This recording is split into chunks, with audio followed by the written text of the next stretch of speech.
2025 के सभी एग्ज़ाम्स के लिए करंट अफेयर्स की सीरीज है ये। इसमें 1.5 साल के करंट अफेयर्स को कवर किया जाएगा। पहला सवाल है, हाल ही में गान नगई उत्सव किस राज्य में मनाया गया है? तो यह सही आंसर है, मणिपुर में मनाया गया है। गान नगई उत्सव जो है वह जेलियान ग्रेंग जनजाति जो मणिपुर, असम और नागालैंड में निवास करती है, वहाँ की जनजाति है और उन लोगों के द्वारा मनाया जाता है।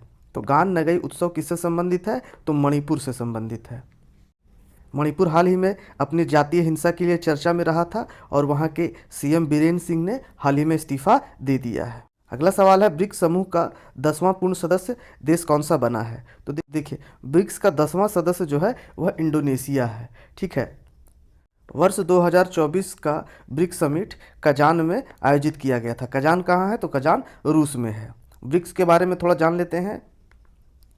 देखिए, ब्रिक्स की स्थापना के बारे में जान लेते हैं कि ब्रिक्स की स्थापना जो है साल 2009 में ब्राज़ील, रूस, भारत और चीन ने की थी और 2010 में दक्षिण अफ्रीका यानी साउथ अफ्रीका भी इसमें शामिल हो गया था। और जनवरी 2024 से मिस्र यानी कि इजिप्ट, इथोपिया, ईरान, यूएई को इसमें शामिल कर लिया गया था।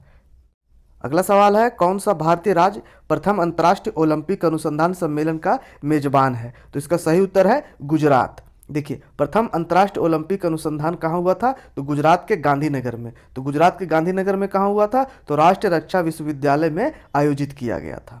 भारत 2036 की ओलंपिक की मेजबानी करने के लिए खुद को तैयार कर रहा है और इसी क्रम में प्रथम अंतर्राष्ट्रीय ओलंपिक अनुसंधान सम्मेलन का आयोजन किया। कहाँ किया गया? तो गुजरात में किया गया, गांधीनगर में राष्ट्रीय रक्षा विश्वविद्यालय में आयोजित किया गया था। अगला सवाल है, सीआरपीएफ के नए महानिदेशक किसे नियुक्त किया गया है? तो इसका सही उत्तर है ज्ञानेंद्र प्रताप सिंह। किसे नियुक्त किया गया है? ज्ञानेंद्र प्रताप सिंह। देखिए, सीडीएस हमारे देश के जो चीफ होते हैं, chief of defence staff, CDS वो जनरल अनिल चौहान है। और आर्मी में chief of the army staff कौन है? तो जनरल उपेंद्र द्विवेदी। उपेंद्र द्विवेदी क्या है? थल सेना अध्यक्ष हैं। वही chief of the air staff कौन है? तो air chief marshal AP Singh है। ठीक है, आर्मी में जो सर्वोच्च रैंक का अधिकारी होता है उसे जनरल कहते हैं, एयरफोर्स में एयर चीफ मार्शल कहते हैं और नौसेना में एडमिरल कहते हैं। तो नौसेना में कौन है प्रमुख? Chief of the naval staff कौन है? तो एडमिरल दिनेश त्रिपाठी हैं। दिनेश त्रिपाठी जी जो है chief of the naval staff है। Chief of the air staff कौन है? तो एपी सिंह है। ठीक है, और chief of the army staff कौन है? तो जनरल उपेंद्र द्विवेदी हैं। पहला प्रश्न यही बनेगा कि गणतंत्र दिवस 2025 के मुख्य अतिथि रहे हैं, तो कौन अतिथि रहे हैं? तो प्रबावो सुबियांतो। प्रबावो सुबियांतो जो है वह किस देश के राष्ट्रपति हैं? तो वह जो है इंडोनेशिया के राष्ट्रपति हैं। प्रबावो सुबियांतो किस देश के राष्ट्रपति हैं? तो इंडोनेशिया के राष्ट्रपति हैं। गणतंत्र दिवस 2025 के मुख्य अतिथि रहे हैं। इंडोनेशिया की राजधानी जकार्ता है। गणतंत्र दिवस में जो झांकी होती है उसमें प्रथम स्थान यूपी को मिला है, द्वितीय स्थान त्रिपुरा को मिला है और तृतीय स्थान आंध्र प्रदेश को मिला है। पहला स्थान यूपी को, दूसरा स्थान त्रिपुरा को और तीसरा स्थान आंध्र प्रदेश को। यूपी की झांकी का थीम क्या था? तो महाकुंभ 2025 था और स्लोगन था स्वर्णिम भारत, विकसित और विकास।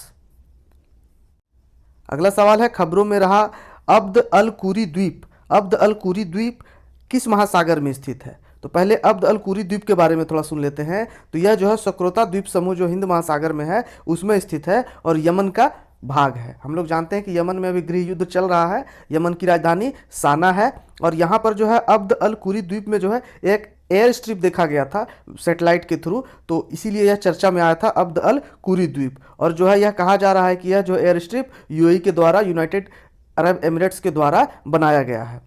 तो अगर प्रश्न पूछा जाएगा कि अब्द अल कुरी द्वीप कहाँ है, तो सही आंसर होगा हिंद महासागर में है। कहाँ है? हिंद महासागर में है। अगला सवाल है, हाल ही में यूनेस्को की अमूर्त सांस्कृतिक विरासत की राष्ट्रीय सूची में किस पारंपरिक बोस्नियाई गीत को शामिल किया गया? तो देखिए, पहले जानिए कि बोस्नियाई जो है वह बोस्निया से आया है और बोस्निया कहाँ है? तो बोस्निया और हर्जेगोविना एक देश का नाम है।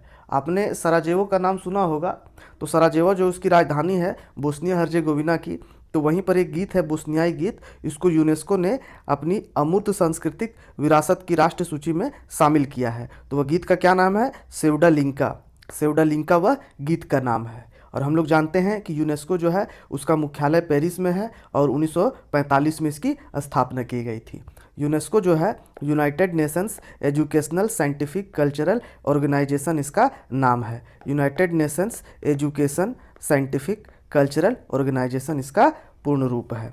ठीक है, और यूनेस्को जो है अपने कुछ महत्वपूर्ण कामों के लिए जानी जाती है, जैसे कॉपीराइट कन्वेंशन 1952 में इसने सफलतापूर्वक आयोजित किया था। 1971 में मैन एंड बायोस्फीयर प्रोग्राम सफलतापूर्वक लॉन्च किया था। अगला सवाल है बिजनेस रेडी यानी बी रेडी किस संगठन का प्रमुख रिपोर्ट है? तो यह जो है विश्व बैंक का प्रमुख रिपोर्ट है। क्या है बिजनेस रेडी? शॉर्ट में क्या बोलेंगे? Be ready.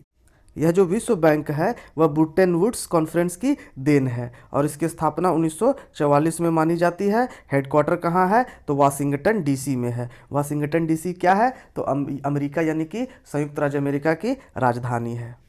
अगला सवाल है हाल ही में किस शहर के वर्जिन नारियल तेल को जीआई टैग से सम्मानित किया गया? तेल का नाम क्या है? वर्जिन नारियल तेल, वर्जिन कोकोनट ऑयल। तो कह रहा है कि इसको जीआई टैग दिया गया था, तो आपको बताना है कि यह किससे संबंधित है। तो यहाँ पर लक्षद्वीप है, अंडमान निकोबार है, अंडमान भी है और निकोबार भी है। ठीक है, निकोबार, अंडमान और पुद्दुचेरी। तो इसका सही आंसर है निकोबार। यह जो वर्जिन नारियल तेल जो है वह निकोबार से संबंधित है। इसे कहा जाता है निकोबारी वर्जिन नारियल तेल। वहीं निकोबार में एक निकोबारी कोकोनट होता है, उसको भी इसी के साथ जीआई टैग दिया गया था। और अंडमान का एक करेन मूसली चावल है, अंडमान का, ये जो एक अंडमान निकोबार में अंडमान है ना ऊपर और नीचे निकोबार, तो अंडमान का जो है करेन मूसली चावल को भी जीआई टैग दिया गया था। इस प्रकार यह वीडियो समाप्त होता है। अगली कड़ी के लिए जुड़े रहें।